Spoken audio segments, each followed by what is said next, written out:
आज आपण आलेलो आहोत शहरापासून काही हाकेच्या अंतरावर असलेल्या अरवली भुतवली या गावी. आणि ही जी तुम्ही माझ्या मागे जी शेती पाहत आहात, ही शेती आजही करत आहेत बोनकोडे गावातले सूर्यकांत म्हात्रे, त्यांचे बंधू हेमंत म्हात्रे आणि जगदीश म्हात्रे.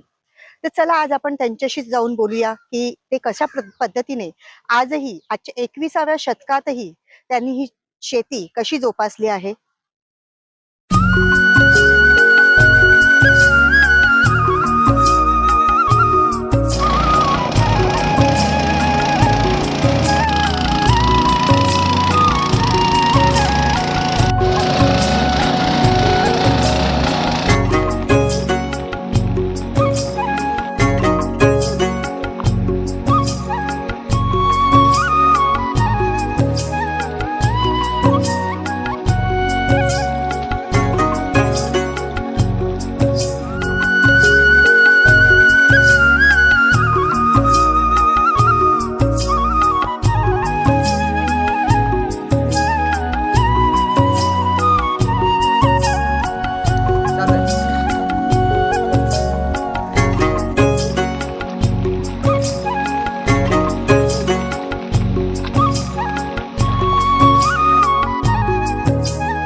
नमस्कार, स्वागत आहे तुमचं आवाज महाराष्ट्राच्या मध्ये.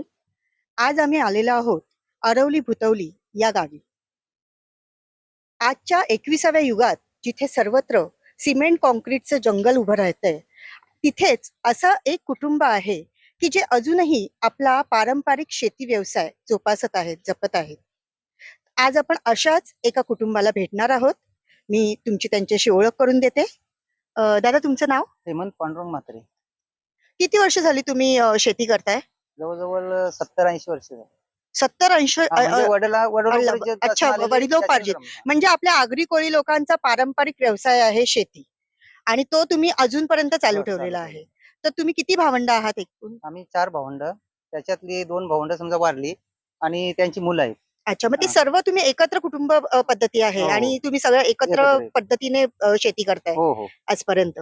अच्छा. काका पण आहेत. जसे आमचे काका पण तिथे बाजूला लावतात, जगदीश म्हात्रे म्हणून. हा, ते पण त्यांची सुद्धा शेती आहे आणि ते शेती. सुद्धा अजूनपर्यंत शेती करतायत. करतायत. अच्छा, खूपच छान गोष्ट आहे ही. पण मी तुम्हाला एक विचारू इच्छिते, मला एक प्रश्न पडलाय की आजकाल बाजारात सर्व काही मिळतंय. म्हणजे तांदूळ बघितला तर हर एक प्रकारचा, हर एक जातीचा आणि हर एक किमतीचा तांदूळ मिळतोय. तर तुम्हाला असं का वाटलं की भात शेती आपण करावी आणि तो तांदूळ आपण खावा आपल्याच शेतातला? आपल्या शेतातली जी चव आहे ना, ती दुसऱ्या भाताला आम्हाला येतच नाही. आता पहिले आमची मध्ये आम्ही दुकानावरचे चावल आणायचो, खायचे, लहान दाणे मुलांना आवडायचे.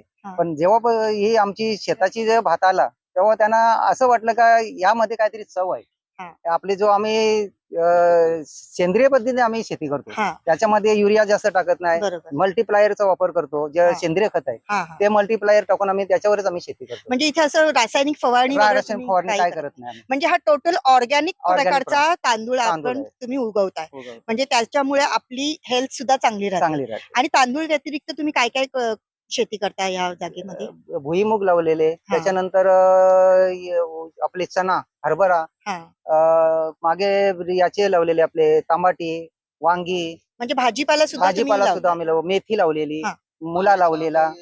उन्हाळ्यामध्ये आम्ही ते पिकं म्हणजे ऑर्गॅनिक तांदळाबरोबरच ऑर्गॅनिक भाजी सुद्धा तुम्ही उगवता इथे.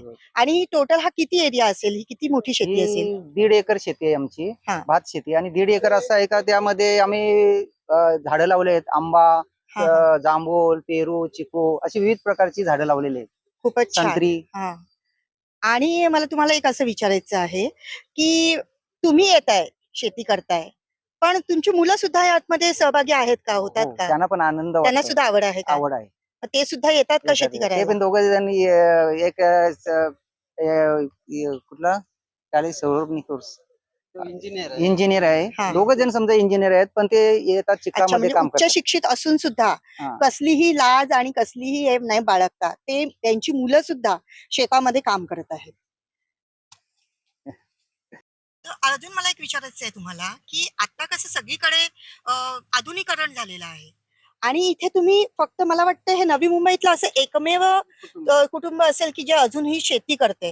तर तुम्हाला या शेती करण्यामध्ये काही अडचणी येत आहेत का शेतीमध्ये? तसं अजूनपर्यंत काही अडचणी नाही आल्यात, पण आता थोडासा एमआयडीसीचा इश्यू चालला झालाय. एमआयडीसी जागा एक्वायर करणार आहे. अच्छा. हा. मग त्यासाठी तुम्ही काही प्रयत्न करताय का की? हो, आम्ही तसे हरकतीचे हे टाकलेले आहेत. हा हा. मग बघू आता ते काय. आमची पहिले माफ्याची जमीन होती, ती पण एमआयडीसीला गेली. गावातली जमीन होती ती सिडकोला गेली. आता एवढी शेती राहिली तर ते आम्हाला आमच्यासाठी राहावी अशी आमची इच्छा आहे. पण बघूया आपण पुढे हा, काय पुढे होतंय ते. होते ते हा काय ते हा. त्याचं काय बोलू शकत नाही. पण मग तुम्हाला इथे शेतीमध्ये काम करण्यासाठी मॅनपॉवर म्हणजे माणूस वगैरे भेटतात का माणसं? हो, आहेत. आपली इथलीच माणसं आहेत. हा. आम्ही 7-8 माणसं ती कामाला असतात. मग कशा पद्धतीने नांगरणी वगैरे कशी होते इकडे? आम्ही रोटावेटर घेतलेला आहे. पहिले नांगरणी मग करायचो बैलाने. बैलाचे नांगर पहिले नाहीयेत का? बैल होती. बैल होते तेव्हा नांगर चालवायचो. अच्छा. आता ते बैल वगैरे नाही नाही मिळत. कोणाकडे. हा. मग ते नांगर जाऊन मग आम्ही आता ते रोटावेटरने चालू. अच्छा, म्हणजे पारंपरिक शेती करताना आधुनिक त्याची सुद्धा कस त्याच्यामध्ये हा आहे, जोड आहे त्याला. जोड आहे. तर तुमचं नाव काय बहिणी? वंदना सूर्यकांत म्हात्रे. हा.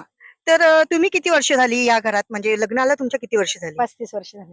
मग 35 वर्षापासून तुम्ही पण इथे शेती हा, करताय. हा. मग जेव्हा तुम्ही लग्न होऊन सासरी नव्याने आलात तेव्हा तुम्हाला सांगितलं असेल ना का आपली शेती आहे आणि तुम्हाला शेती करावी लागेल माझ्या नंतर? माहेरी पण होती शेती. माहेरी पण होती, हा. मग काही प्रश्नच नाही. हा, म्हणजे आजकालच्या नवीन मुलींना कसं शेती म्हणजे माहितीच नाही ना, हा. तर तुम्हाला ती हे होती. पण तुमची येणारी नवीन पिढी ती करेल का शेती, तुम्हाला काय वाटतं? हा, तुमच्या सुना वगैरे येतील त्या? हा, येतात. सुना पण येतात. सुना पण हा, येतायत. किती छान गोष्ट आहे. हा. म्हणजे सासवा करताय तर ठीक आहे, हा. पण आताची जी न्यू जनरेशन आहे, नवीन पिढी आहे, ती सुद्धा शेती करतायत. आणि किती उत्पन्न होतं या शेतीतून तुम्हाला? तरी बरं 1.5 खंडी पर्यंत असं म्हणजे हा. भात. मग ते तुम्ही आणि घरीच ते- वापरता की तुम्ही विकता सुद्धा? नाही नाही, घरीच वापरतो आम्ही. आणि मुलींना आमच्या असे म्हणजे नातेवाईकांना देतो थोडे थोडे हा, असे. हा, घरचे म्हणून असे वर्षभर आम्हाला ठीक. तर आजच्या या IT पार्क आहेत इथे आजूबाजूला भरपूर, आणि सिमेंट कॉन्क्रीटचं जंगल झालेलं आहे. तर अशा याच्यात आपण शेती अजूनपर्यंत जपून ठेवलेली आहे. पण आता मगाशीच दादांनी सांगितलं की MIDC ते भूसंपादनासाठी कधीही संपादित करू शकते. पण मग तुमचं काय म्हणणं आहे, ती संपादित व्हावी का जागा? नाही.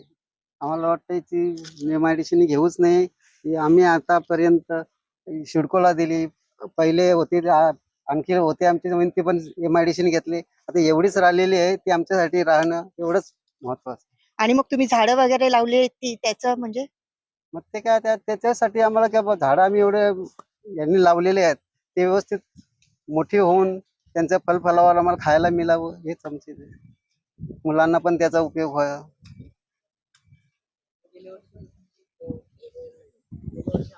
आम्ही करतोय, आम्हाला एवढी आनंद असतो करण्यामागे का त्याच्यामध्ये आम्ही तल्लीनच होतो. पण एक कौतुक करण्यासारखं आहे तुमचं, म्हणजे तुमच्या अगोदरची पिढी तर शेती म्हणजे सगळेच शेती करत होते. हो. पण त्यानंतरची तुमची जी पिढी आली ती सर्व शिकलेली होती, म्हणजे बऱ्यापैकी शिकलेली होती, आणि ते वेगवेगळ्या ठिकाणी नोकरी करत होते, बिझनेस करत होते. तरी पण तुम्ही ही शेती तुमची राखून ठेवली, जपून ठेवली. आणि त्यानंतर तुमची जी येणारी आहे, तुमची जी पिढी आहे ती सुद्धा या शेतीमध्ये काम करते आहे. म्हणजे त्यांना सुद्धा कधी कंटाळा आलेला नाही आजपर्यंत शेतीचा. म्हणजे हे खरंच कौतुकास्पद आहे. तर आज आपण आलेलो होतो म्हात्रे कुटुंबियांची शेती बघायला, भात शेती बघायला. आणि खरंच हा इथला परिसर आणि ही जी भात शेती बघून खरंच मनाला इतकं समाधान आणि प्रसन्नता वाटली. अक्षय तांडेलसह पल्लवी पाटील, आवाज महाराष्ट्राचा, आरवली भुतवली. नवी मुंबई, ठाणे आणि रायगड परिसरातील ताज्या घडामोडी, समस्या, विविध क्षेत्राशी संबंधित बातम्या पाहण्यासाठी आवाज महाराष्ट्राच्या या वेब न्यूज चॅनलला सबस्क्राईब करा आणि नोटिफिकेशन मिळवण्यासाठी बेल आयकॉनला प्रेस करा.